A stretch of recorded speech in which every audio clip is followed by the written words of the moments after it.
Well, hello, my name is Akaufuna Puteho Ngonda. People call me Funa. I was actually named after my youngest brother gave me my name because he could not say my whole name. And then over the years, I became Funa. So hence, as as we begin to know each other, that is what you should call me.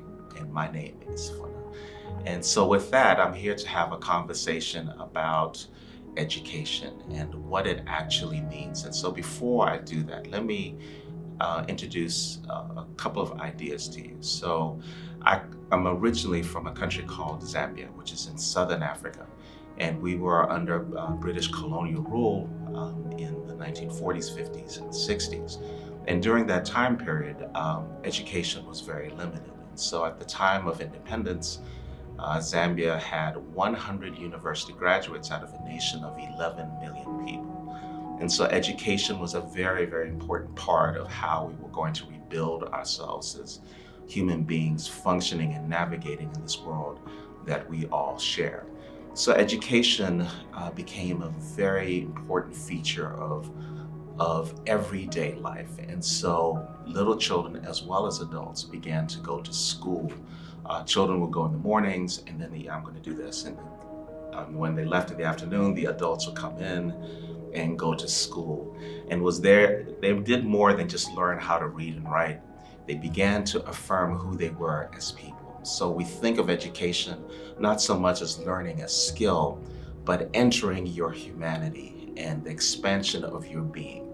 And that means being as creative as you can in your thinking, being adept at handling different problems and solutions, talking about big ideas, whether it's in poetry or physics or philosophy, in a language that everyday people can understand, whether you are a subsistent farmer or a professor or a domestic worker.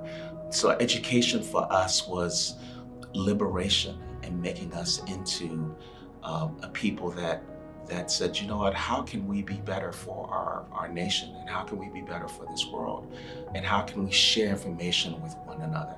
And so that's why education has been a benchmark of the work that I do. And I'm here in the United States, and I co-teach at Sligo Middle School. And we have 6th and 7th and 8th graders trying to figure out who they are and what these lessons mean. And the most important question that I ask is, how are you doing? How are you feeling? How do you understand what's going on? How does this information relate to your everyday life?